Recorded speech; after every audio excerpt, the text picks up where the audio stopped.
Pada suatu sore, Pak Piun dan Bu Pinah, istrinya yang sedang hamil, duduk di balai bambu depan rumahnya sambil mengusap-ngusap perutnya. Pak Piun tersenyum bahagia sambil berdoa semoga anak yang lahir kelak akan menjadi anak yang berguna.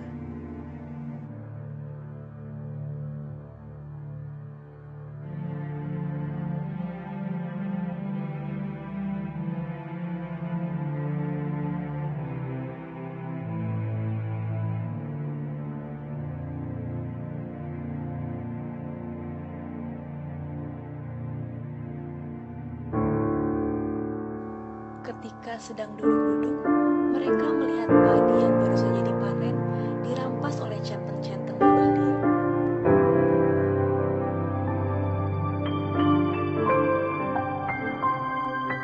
Babah Liem adalah tuan tanah yang berkuasa di kampung Rawabelong, di tempat Pak Piun dan istrinya tinggal. Tanah partikelir di kampung itu diperoleh dari pemerintahan Belanda melalui pembelian dokumen tanah serta kesediaan untuk membayar pajak kepada Belanda. Untuk menjaga tanah itu, Babah Liem mengangkat centeng-centeng dari kalangan pribumi. Mereka bertugas menagih pajak kepada penduduk. Para penduduk takut melawan centeng-centeng yang pandai bersilat dan mahir memainkan senjata. Maka mereka hanya terdiam ketika centeng-centeng mengambil ayam, kambing, padi, dan apa saja yang bisa dibawa.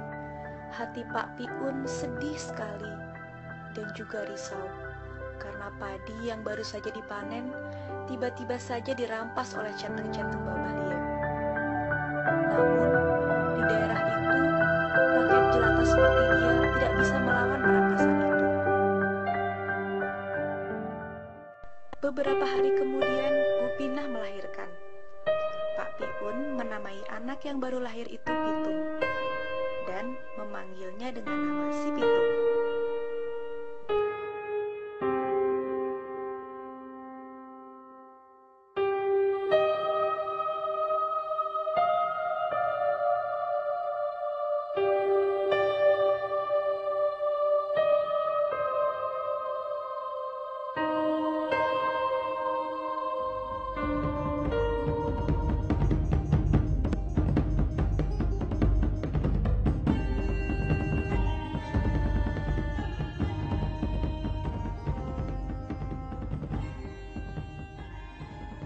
Ia diajari tata krama, mengaji, membantu ayahnya menanam padi, memetik kelapa, dan mencari rumput untuk pakan kambing.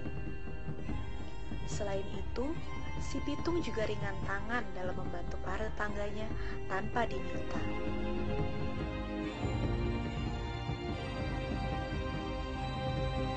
Pitung pun rajin menunaikan perintah Allah, sholat dan puasa, serta selalu bertutur kata dengan santun dan patuh kepada orang tuanya.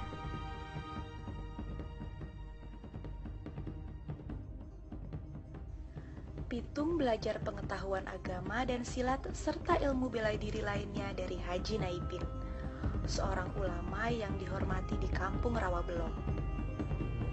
Karena Pitung patuh dan rajin berlatih, ia menjadi murid kesayangan Haji Naipin, sehingga seluruh ilmu Haji Naipin dicurahkan dengan harapan kelak ia menjadi murid yang berguna bagi masyarakat.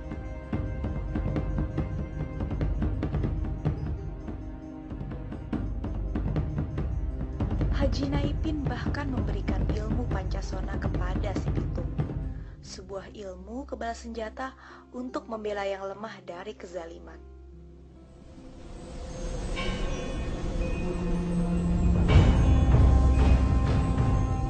Pada suatu hari, Pitung menyaksikan sendiri kesewenang-wenangan centeng-centeng Babah Liem.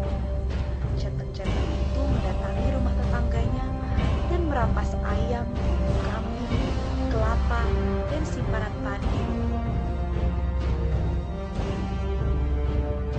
Si Pitung saat itu ingin sekali menghajar mereka. Namun, ibunya mencegah Pitung karena mereka memiliki kekuasaan. Dan dia pada saat itu mematuhi nasihat ibu.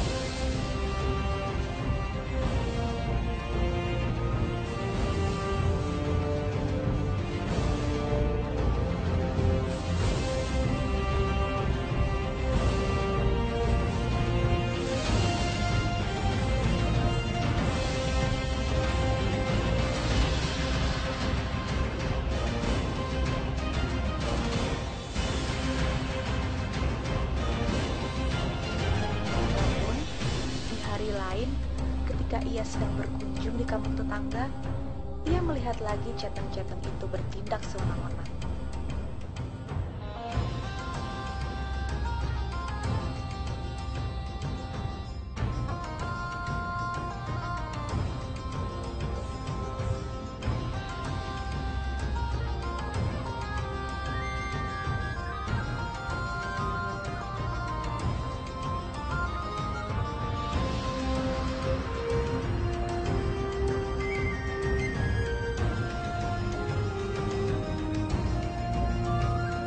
Pitung tak dapat menahan diri lagi. Dihampirinya centeng-centeng yang sedang sibuk merampasi harta keluarga yang malang itu. Mereka lalu bertarung, dan pertarungan itu dimenangkan oleh si Pitung.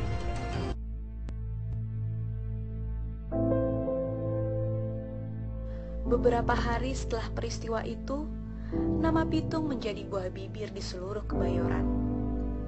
Namun, Pitung tidak mau sombong. Ia bahkan menghindar apabila ada orang yang bertanya kepadanya tentang kejadian itu.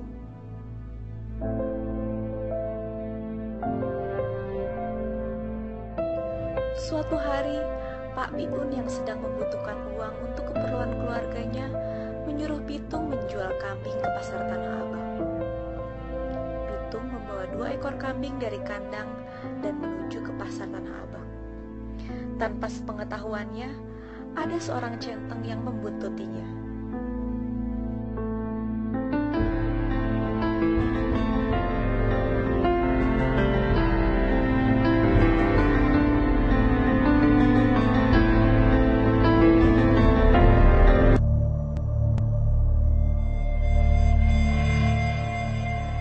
Centeng itu terus mengawasi Pitung, sampai Pitung mengantongi uang hasil penjualan kambing.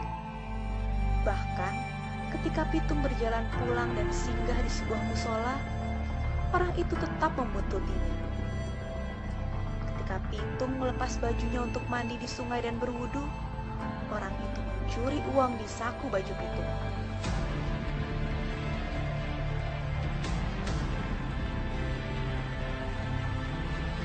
Dengan geram, ia kembali ke pasar Tanah Abang dan mencari orang-orang yang mencuri kambingnya dan menemukannya bersama dengan centeng lainnya. Lalu, centeng-centeng itu mengatakan apabila Pitung ingin kambingnya kembali, ia harus menjadi anggota centeng-centeng tersebut. Namun, si Pitung menolaknya.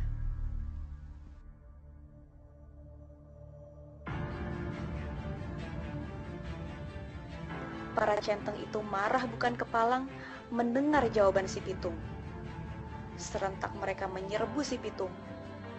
Namun, yang mereka hadapi adalah si Pitung dari kampung Rawabelong yang pernah menghajar 6 orang centeng-centeng babah liam sendirian. Akibatnya, semua orang babak belur kalah oleh si Pitung.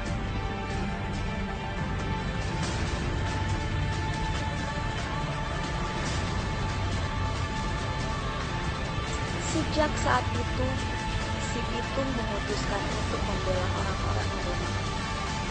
Ia tak tahan lagi melihat penderitaan rakyat jelata yang ditindas centeng-centeng tuan tanah dan ditindas oleh penjajah Belanda.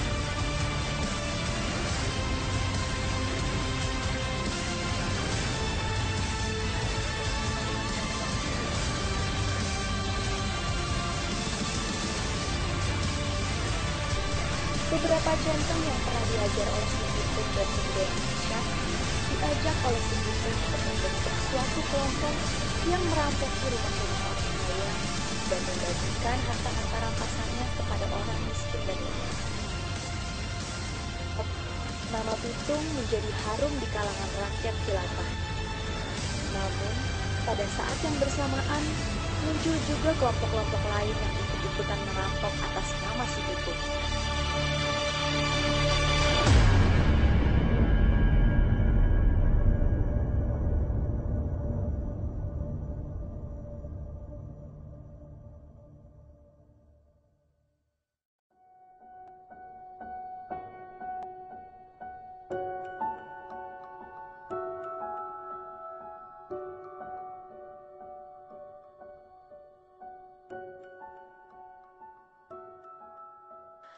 Para tuan tanah dan orang-orang yang mengambil keuntungan dengan cara memihak Belanda menjadi tidak tentram.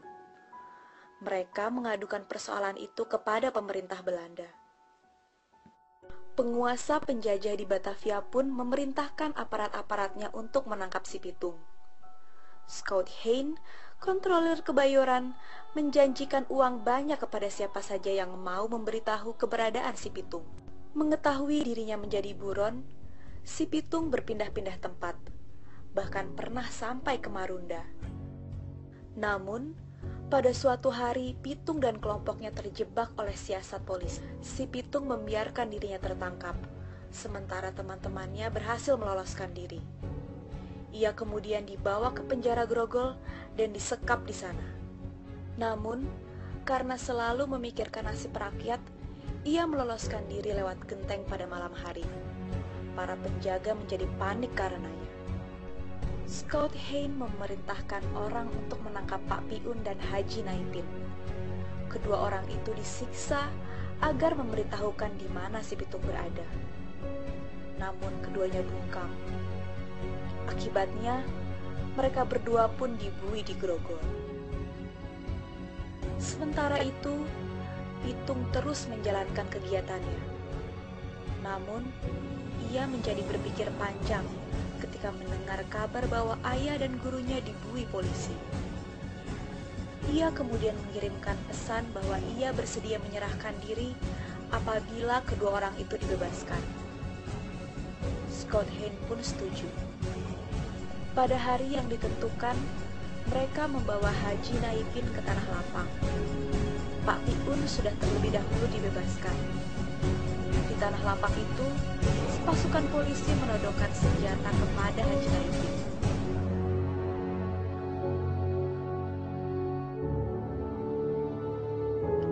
Pada saat itu, si Pitung muncul sendirian. Scout Hein pun menyuruh Pitung menyerah. Tapi si Pitung meminta agar Haji Naipin dibebaskan terlebih dahulu. Setelah Haji Naipin dilepaskan, Pitung pun maju menghadapi Scout Hein. Pasukan polisi kini membidikan senjata kepada si Pitung. Scout Hein yang marah kemudian menembak si Pitung.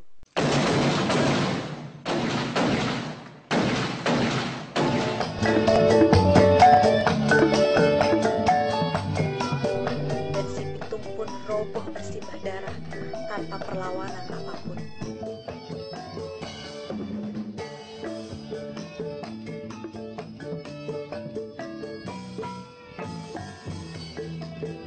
Si Pitung dimakamkan beberapa hari kemudian. Banyak rakyat yang turut mengiringi pemakamannya dan juga mendoakannya. Mereka akan selalu mengingat jasa si Pitung, pembela dan pelindung mereka. Walaupun pada akhirnya si Pitung gugur oleh peluru pasukan Belanda, tetapi ia gugur sebagai pahlawan